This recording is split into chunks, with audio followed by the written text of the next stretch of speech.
overseeing the recount and things like that, just to give people in Wayne County a sense of what all took place. Okay. The first recount that we had by hand, I had teams from the poll workers that we use at the polling places. Let me tell you, Tammy, you got some great poll workers here at Wayne County. I do. They are great. They go above and beyond to make us look really good. Yeah. They do. They're very well trained. They take their job very serious, and they enjoy it. And I'm very pleased with them and very proud of the teams that we have in place. Okay, go ahead. So we brought those in. I set up teams, and we had to have 2 per team. Also, I contacted the Republican Party and the Democratic Party for monitors. I felt like that was very important to have transparency. And, of course, we advertised for the public to attend. Anyone could. So we brought everyone in. Did you take that offer? Did you have people from the audience just watching, or...? I did not. I did have one gentleman that traveled from Appleton County to see our process, but as far as the general public, I did not. You need folks from Fulton County to come here to watch our process. We didn't have anyone. Comment from the general because they always seem to be running behind up there. But go ahead. I'm sorry. Okay. But I had Beverly Lee Part with the Democratic Party and John Swingle and a couple of more that were in and out with the Democratic Party. And then for the Republican Party, Ralph Trapnell and Clarissa Morgan, John Stanton. We had several that just rotated in and out just to watch the process and just oversee everything that was going on. And everything went really good. I was very pleased. I had one of my team members was a husband and wife duo. They had a death in their family, so they could not come back the next day. So I asked John and Beverly if they wanted to take over that part, and of course they did. And we had more monitors to come in and take their place. And so once we completed the hand count recount, that's a little harder job when you're counting all these. Let me ask you a question, a clarification. With the new machines that were able to do the hand recount, would we be able to do the hand recount on the old machines? Because there wasn't a paper trail on the old machines, right? That's why they went to these machines, right? That's exactly right. Have the paper trail, so the paper trail allowed to have the hand recount to verify the machine count the first time. So, that's right. So that's why the state of Georgia went to this machine, right? To have the paper trail. That's exactly right. Everybody complained there wasn't a paper trail. Now there's a paper trail due to the new machines that the state provided. That's right. The ballots that are scanned in at the precinct go in the bin, and we bring those over and lock those up. So we have it on. Remember, you take that paper ballot over there. So that's something that needs to be clarified. That's why they went to the new machines. Right. The new machines are being crucified by several people, but the reason they went to those machines was to have the paper trail, to have the hand recount. That's exactly right. When you deposit that ballot in that bin, you have the ballot there, plus we have the votes that accumulated on the little flash card that's in the scanner. There's 2 in there, one for the poll worker, one remains in the night of election in case of an accident. We still have a backup there, but if something happens there, we have those ballots, and we can scan those back in, or we can hand count them. And moving forward to the runoff election, the next day after the election takes place and the results are decided, then my teams will turn around and we will go ahead and hand count all those ballots and have them ready to go in case anyone requests a recount. So they come up the same from the electronic count to the hand count came up? Yes, sir. Yeah, probate judge Tammy Thornton in this morning, so it verified the fact that the electronic was the same as the paper trail. That is correct. The third count came out the same as well, right? They did a third count where they put it back to the machines this week. That's what's going on this week, which has to be done by midnight last night. That's right. I understand all the counties in the state of Georgia have it done, so we'll soon hear what the state of Georgia has to say. Another question I get asked all the time, and I'm curious about this. The absentee ballot seems to be the question. You know, people request absentee ballots. They get mailed absentee ballots. How can you be certain that, say I request an absentee ballot, or I have a couple kids, and the parent fills out the absentee ballots for the kids? How do you know if that takes place, and how do you know that I can't fill out an absentee ballot and then come vote? Like I said, say I request an absentee ballot by mail. I'll just take myself, for example. I fill it out. I send it in. then I go try to vote on election day. Will they know I already sent the absentee ballot in? Will they tell me I can't vote? How do they know? How do they know? That's the question. Like, people ask me all the time. How do they know that you're not voting twice? That part of the voting process is Susan Nash, the chief registrar. That is her job. But what she does is when the absentee ballot is returned to her, she goes into the state system and marks that you have voted an absentee ballot. If you flag will come up, like if I go down to the correct. And everyone will vote. If I walk in there, they'll say, "No, Mr. Moore, you already voted," so they'll know that. They know that. Okay. It's in the poll pad. When they go in there to create your card, they can tell you you've already voted, that we show you voted absentee ballot. Of course, if you received one, if you ordered one and you decided, which we had a lot of people to do that they decided that they wanted to go in and vote on the machine, then you bring that ballot with you and turn that in, and then you can vote on the machine. So what about these places who said, well, we're going to say it's going to be postmarked by the election day, so if it comes in on Wednesday, Thursday, or Friday, we're going to count that. You don't have it in, but they can still go vote, too. So how does that work? I know some states said that we're not going to go by, I know we didn't here in Wayne County, but I know other counties in Pennsylvania and places like that, and other places, they said we're going to go by the postmark date. If it's postmarked by election day, we're going to count it. Georgia says it has to be in by 7 p.m. on election night. Okay, here I know in Georgia it did, yeah. Mm-hmm. And I don't know about other states. Okay. I can only tell you about Georgia, but I can tell you that we have to have them in by 7 p.m. I have 3 ballot boxes out. I have one at the courthouse, one in Odom at City Hall, and one at Scriven City Hall. So I have to send a team of 2 out at 7 o'clock to retrieve those ballots from those boxes and bring those in. That you see around that you don't have to actually take them into the office. You can put them in these boxes out there. Yes, sir. Okay. That is just a convenient way for you to deposit your ballot. You do not have to put postage on it. That's a common question. Just take it and drop it in the box. I have cameras that are set up that are recording, and it's recorded, and we have to save it every 30 days. So it's safe. We can only put them on county or municipal property. So we have those out and about just to help individuals that want to just drop them in. Because during early voting, there's a line one way in, one way out of the courthouse. Right. And to get into Susan is a little difficult. So that's why I decided to put one right there at the courthouse. You could just pull up and deposit your ballot. Right. In Odom, you can drive up, and same thing in Scriven. When you go to vote in person, you have to show an ID, a picture ID. They check your signature and all that kind of stuff like that. But with all these absentee ballots, when you've had so many people who voted by mail and absentee, how do you check that? You can't see someone texted us in. I was just basically ad-libbing what they just said in. It says, why must I show you an ID in person, but not with an absentee ballot or a mail-in ballot? I believe everyone should show an ID to vote. This is somebody who just texted in. Mm-hmm.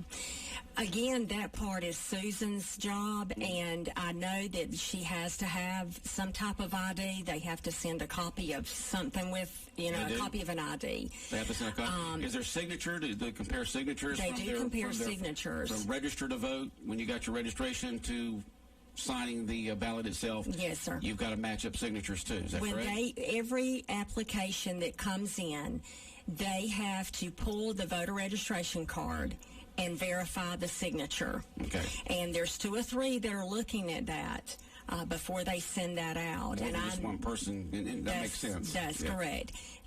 It's quite a task, especially with all the absentee ballots that they're being flooded with, because you've got all these other groups.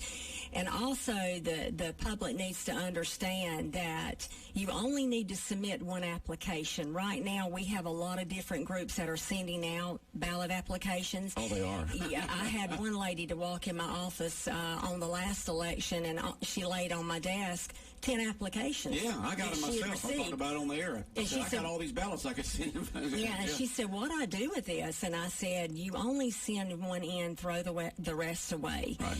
And that's what Susan was trying to make the people know, the public. She wanted to make sure that the public understood that you may receive 1 or 10, but just fill out 1 is all you need to do. And, here in Wayne County, we don't have a problem with this because everything's above board and done right. But, you can understand why, Trump and other politicians through the years have said that, it's not counted correctly in certain counties and certain states and stuff like that because, you're talking about one person or two or three people looking in the signatures. If you've got bias going on, it just seems like there's a way, if there's bias going on with the vote counting, that could be altered a little bit. Is that right?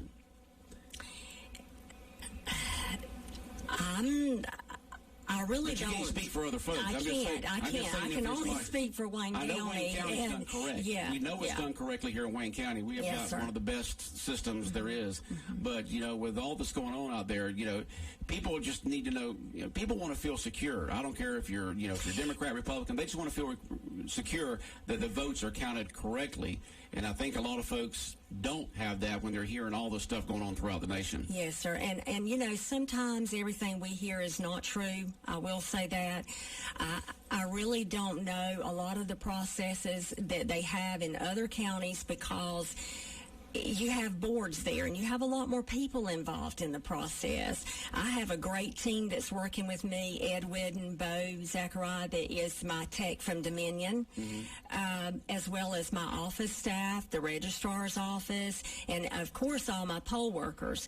And so I want everything to be transparent, and I really don't know what they do in other counties or how they operate that way.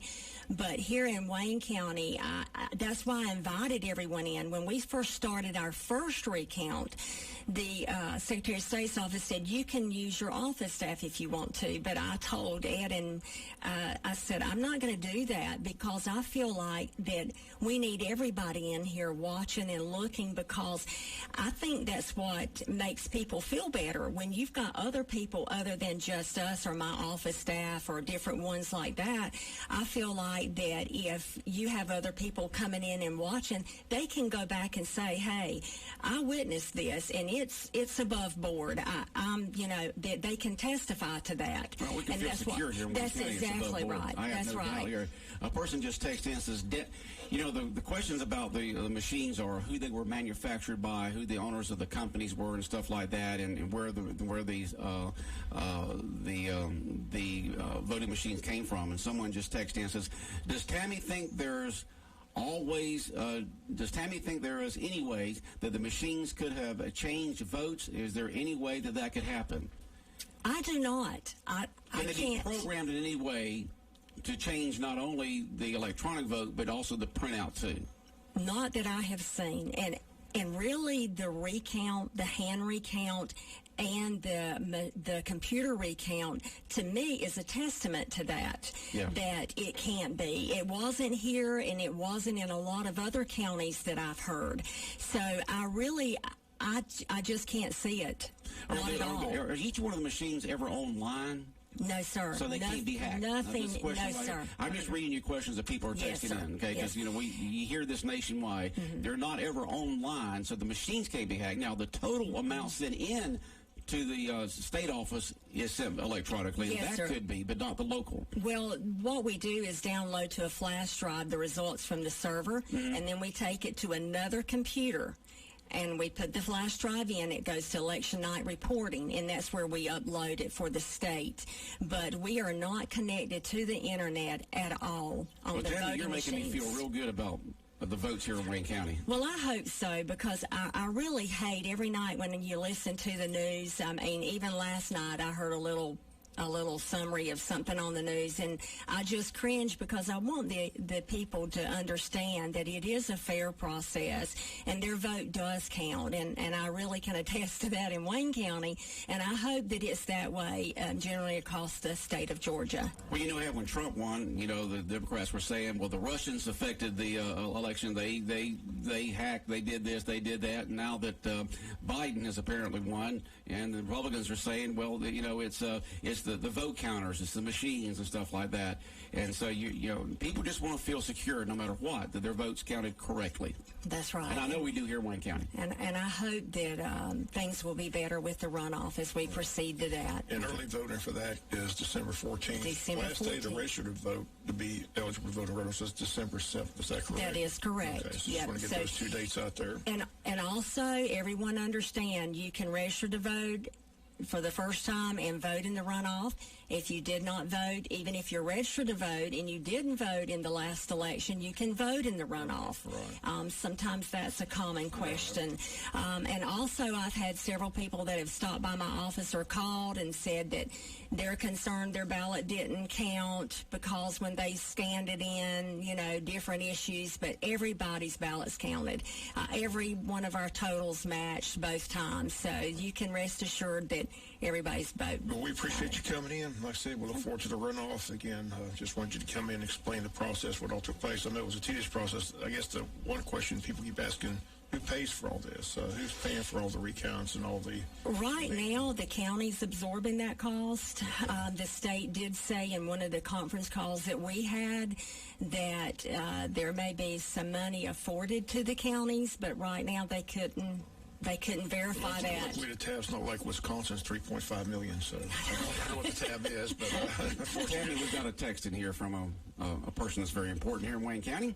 On behalf of the Wayne County Board of Commissioners, a big thank you to Judge Thornton and her staff. We are proud of the integrity and professionalism the probate judge office exhibits. From Commissioner Herschel Hires. Oh, thank you very much, Herschel. I appreciate that. I really do. My staff does too. yeah, we said all the time, you know, the election process here, you know, like I said, your poll workers do a great job.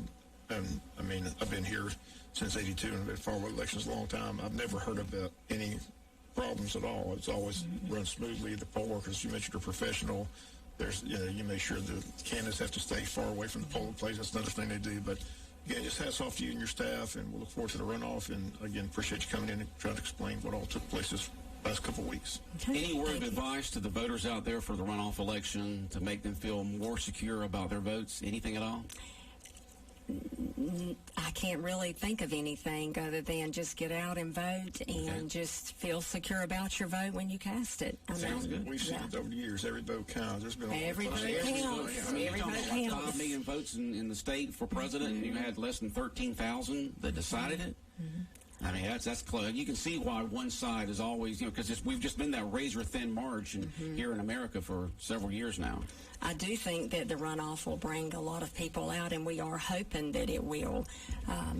If everybody can feel secure about their vote, I believe that you will. Okay. All eyes on the state of Georgia. That's Very right. races, so hopefully it can turn out. Thank you, Okay, Tammy. thank you. All right, probate judge Tammy Thornton, our special guest here on the world-famous Butch and Bob Show. More guests coming up. Stay tuned. Where can you go to see the wonder upon the face of a child? Adults reminded of hope and God's love for the world. The Drive-Thru Living Nativity, presented by Omaha Baptist Church. The Drive-Thru Living Nativity will take place on Thursday and Friday, December the 3rd and 4th, from 6 to 8 p.m. at the JC Fairgrounds on Highway 301 North, across from Rayonier. The Living Nativity takes you back in time to Bethlehem, the birthplace of Jesus, the Savior of the world. When you visit Bethlehem, you will discover Roman guards on horseback, women, men, and children working in the marketplace, townspeople coming to pay their taxes, live animals, and most importantly, Mary, Joseph, and baby Jesus lying in a manger. This free event is for the whole family to enjoy. Please make plans to attend the Drive-Thru Living Nativity Thursday and Friday, December 3rd and 4th from 6 to 8 p.m. at the JC Fairgrounds. We look forward to seeing you there.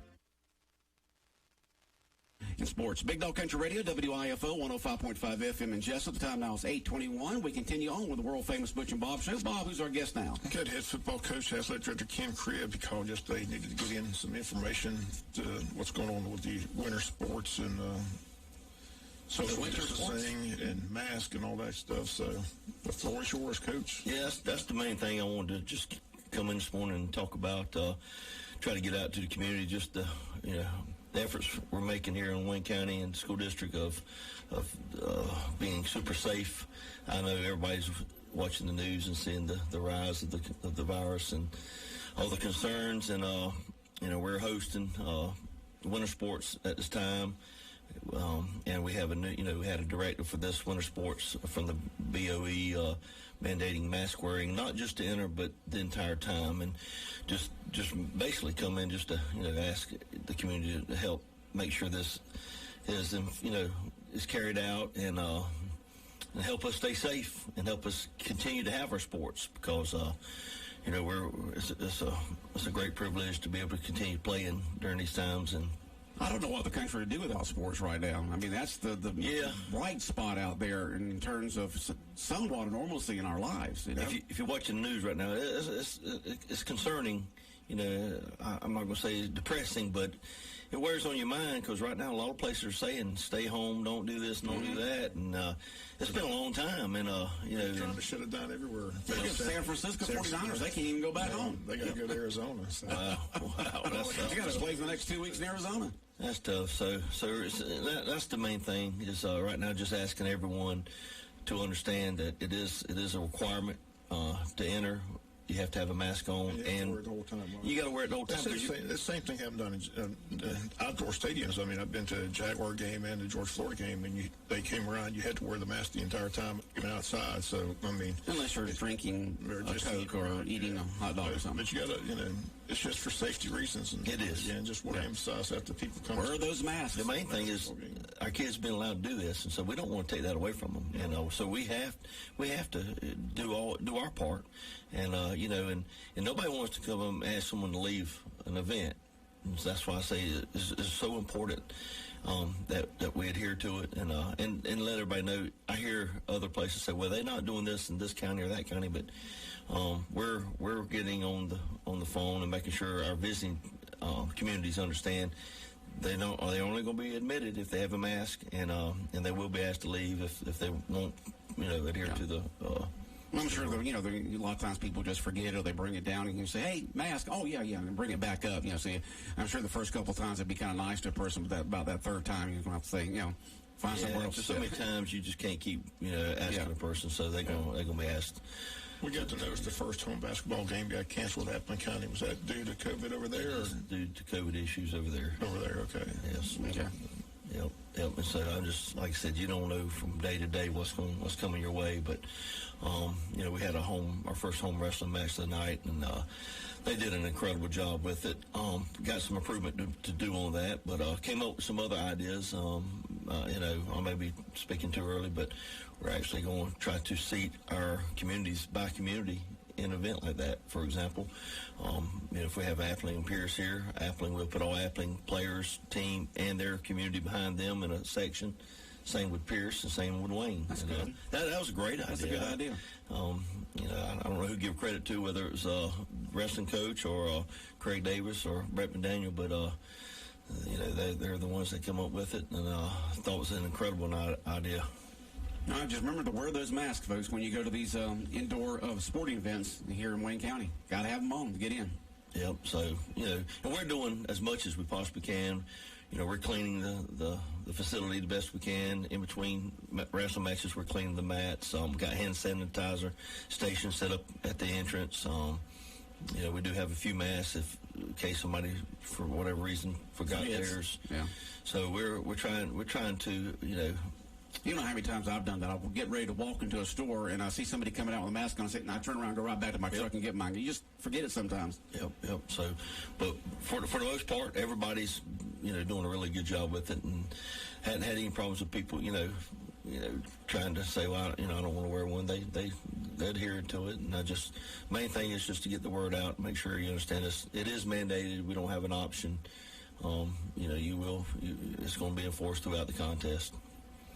All right. Anything else going on with sports at Wayne County High School that you want to touch on, other than the rules and regulations on wearing masks and when it comes to COVID? Anything that you'd like for the public to know about when it comes to sports at Wayne County High School here as we get into the winter? I will compliment our coaches and our kids on just their mindset,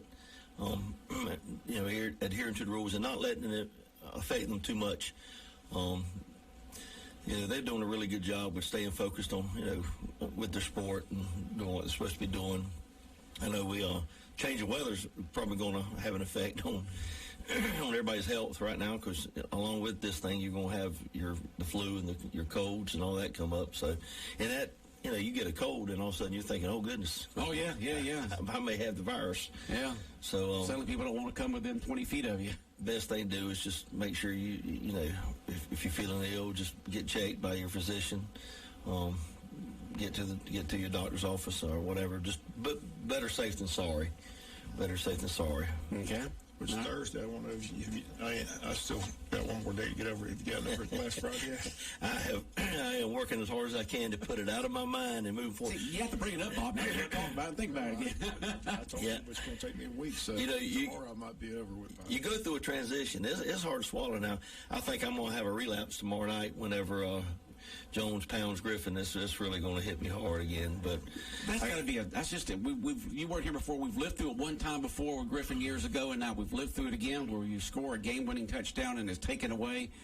And the player played his heart out, and have that taken away from him when everybody in the stadium knows the fact that it was a touchdown except for that one ref. Well, the thing that I'm really focusing on is how one person inspires so many others, and how everybody played so much better.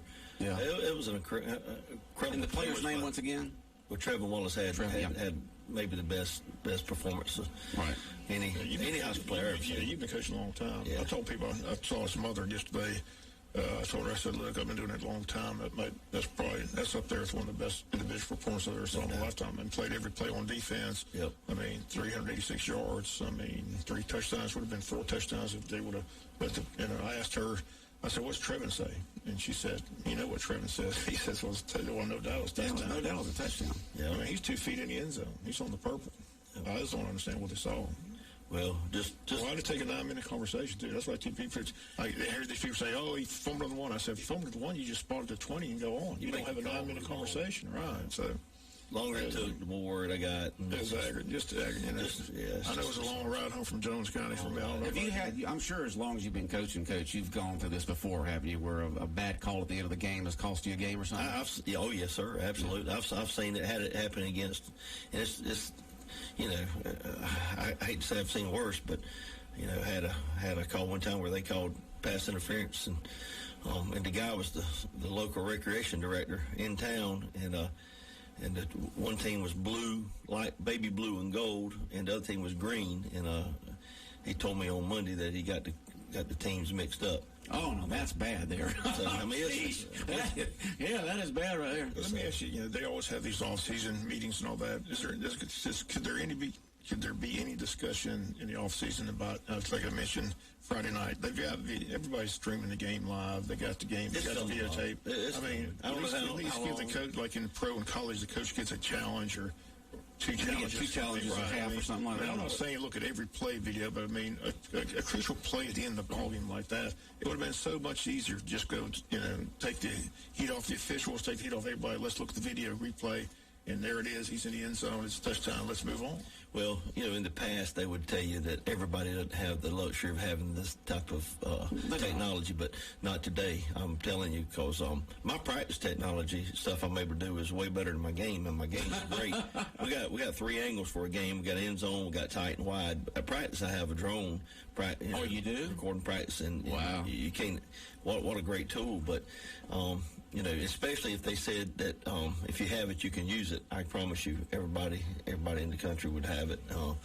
But it would help. It's coming, because a little bit different subject. But in the past, we talked about having a college playoff, and they said it's not going to happen. But we got it. Well, the good news, if one good thing came out of it, the offers are starting to fly in from all across the country for Trevin Wallace. Talked to his mother yesterday. They've been busy this week with Zoom calls from major universities across the nation. So he's decommitted from Boston College because all these other schools are flocking his way. So I'm not sure. And you say he's not going to decide early. There's early sign December. He's going to wait till February to make his decision. So we wish him the best of luck. No matter who gets him, he's going to get a great kid. And not only he's a great athlete, he's just a great kid. Great student. Good team player. Well, always has a smile on his face. He's just fun to talk to. I've just enjoyed being around him this year. Well, his example is not just for football; it's for all athletics, and what he's done for for us is simple. Showed all our kids that character does matter, work ethic, how you present yourself, the discipline, the respect. He carries all that, and he's not real big on the social media stuff at all. A lot of coaches have commented on that, and every time I speak to one of the coaches, they talk about what a well-mannered, respectful young man he is, and it's just and fun to talk to. But he's a little bit old school, but he sets in a great example, and it's not about being cool and separating yourself from.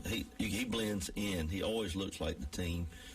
Just the job he's done. He's done an incredible service for high school athletics. I told him I had a conversation when I think Game 5. I can't remember what game it was, but I got a chance to talk to him before the ball game, and I just told him, I said, look, I just want to let you know that there's a lot of people out there that appreciate the way you play because you do it the right way. You don't hot dog. You don't celebrate. You just, when you get tackled, you get right back. When you make a play, you get back in the huddle, And old-timers like myself, the older I get, the more I appreciate things like that. And I told him, I said, people like us just appreciate you doing it the right way. You play hard. You play physical, but you're not out there showboating. You're not there trying to make anybody look bad. You just do it the right way. So just keep on doing what you're doing. And he's got a bright future. I'm not sure where he's going to go, but I wish him well. But it was fun to watch him. Like I said, he missed the entire season with injury. I can't forget that. He came all the way back from that torn ACL or something like that. I mean, he had a serious injury, missed the entire season. He had that same injury that Tua had in his ankle. But, it's obvious that he read the coach's manual on what a high school athlete is supposed to look and act like. And he's followed it to very, just puts on a great example for all guys. Okay. How many players, Wallace will sign? Do you have any other players that you think will be signed? Of course, Weston Franklin, he went through this. He's been going through this recruiting deal for a couple of years now, and he's going to sign with Georgia Tech, and he's going to sign early. Okay. And, he had, 20, 30 offers in a lot of major schools, and he really. Fell in love with Georgia Tech. I think he wanted to stay at Weston. And he played hurt Friday night against Jones County. I mean, you could tell he was, I told Joe, I said, there's a difference between being injured and hurt, but he was definitely hurt, and he had to move to center because Miles Starling got injured in the first series of the game, and so we lost our center. That's what I told people. I said, we're playing with a MASH unit up there. I mean, we were. The Ware County game, we lost both Tavares Wilkins and Jordan Harris. We didn't have those guys. And Demetrius Everett. Wow. Then we lose Miles on the first series. Then when Jaw Ross goes out in the second quarter by halftime, I mean, it was that's Trevor true. Waller's doing everything he possibly do. And there were kids, like I said, there's a bunch of kids that made the play. They tried to run that Philly special, and I think Malik Tillman jumped up and knocked batted it down. If it gets over his head, that's a touchdown, game over. But he saved the game there. I mean, there are so many individual plays that you could pick out. I mean, everybody just elevated their game. They did. And that's what was so frustrating. They put their heart and soul out in that game, laid it out there on the field, and for it to be taken, it was just a sad way to end the ball game. This has been a challenging season, but you as the coach of the team and the other coaches have got to feel proud about the way the team came together with all the adversity they've gone through, with the injuries in the last game, to go out there and play their hearts out and should be playing tomorrow night. Single-handedly most inspiring thing that affected me, I'm telling you, that the way they performed, their attitudes, their effort, I mean, they did not quit, and that inspired me more than I can tell you. That's the one thing that really, gave me hope. And we're so young, and so many kids were out there battling both ways. Weston Franklin played both ways also, and had to change positions, and so but all our kids, I mean, everybody played their best game, and we had almost 600 yards offense, and defense, I mean, shut them. We gave up a couple early quick ones. We got the kick blocked, but after that, they shut them down. So I'm so proud of them. There's all these armchair quarterbacks out there. You just laugh at all that stuff. They say you just should have took a knee and kicked the field goal. Yeah, I don't. I say, remember, we missed an extra point with a bad snap. We didn't have our original holder out there for the. And we did score, just take it away from us. That's exactly right. No, you got a player like Trevor Wallace, and you got time, because the same people that said that, if you had tried to kick it, and let's say you made it, and they give them the ball back, and they throw it down, and they get inside the 40, and they kick field goal and win. Right. why didn't you give it to your best player? You had third down. Or if we missed a snap and missed a field goal, they'd say, why didn't you just why didn't you run it one more time? I mean, he was averaging, what was he averaging, 30 yards a carry? I don't know. So, he averaged 13 yards a carry. Yeah. I mean, it was, like I said, it was a performance of a lifetime. We're going to do a little feature tomorrow at Local Sports to let people understand. The thing the tragedy of it is, if the play stands, it's headlines all across the state, all across possibly. For that performance, the way he ended the ball game with a 10-yard touchdown run to be taken away. That's the tragedy, because in 2 months people may forget it. Right. But hopefully Wayne County fans will never forget it, because that was a performance of a lifetime for that kid to put on the show that he put on in Jones County and carry that team was back. And like I told everybody during the broadcast, he's running from a shotgun formation. Everybody in the stadium knows he's getting the ball. Everybody knows he's running. He's running against an 8-man front, and they couldn't stop him. There's one play I still went back and listened to. Jonathan put it on the loop, and there's that play because he come to the left, and there were 2 Jones County defenders there. And I said, this play's dead. And next thing I know, the 2 Jones County guys are laying on the ground. He runs 30 yards down the field. There's a third guy. I mean, after the play, there's 3 Jones County guys sprawled out on the ground, and Trevin's still standing. I'm like, what happened? Just some good moves. It was just a performance of a lifetime, and like I said, just a great kid. We wish him well. It'll be fun in February to see where he does decide to go, but somebody's going to get a great athlete, a great student athlete, and his parents should be proud. I tell his mother all the time, I mean, you should be proud of that kid, because he's fun to watch. He's been fun to be around, and he's made Wayne County proud, that's for sure. Well, his heads hadn't got any bigger, I'm telling you. He's handling it great, and just his teammates love him and what he's done for us. I mean, we started day 1 yesterday in the weight room for the new season, and it's an inspired group. And everybody can aspire to do what Trevin did, and you got to do it by getting bigger and stronger and faster, and work ethic. Attitude. Yeah, you got to have a great attitude. You got to be disciplined. You got to be respectful. And he's done all that, and we got a lot more kids on our team that's right now they're inspired, and they're working hard. So okay. Well, Coach, thanks for coming in. Hey, thanks, guys, and thank the community for helping us, be safe and and just hearing to our expectations. And so once again, if you go into a sporting event at Wayne County High School, basketball, whatever the case may be, you have to wear a mask. Yes, sir. That's it. Okay, that's it. All right, Coach. Bob, have a good day. All right, the world-famous Butch and Bob Show brought to you by First Southern Bank, by Murphy Builder Supply, Damon's Famous Fingers and Wings, and Local Boys Construction. The world-famous Butch and Bob Show.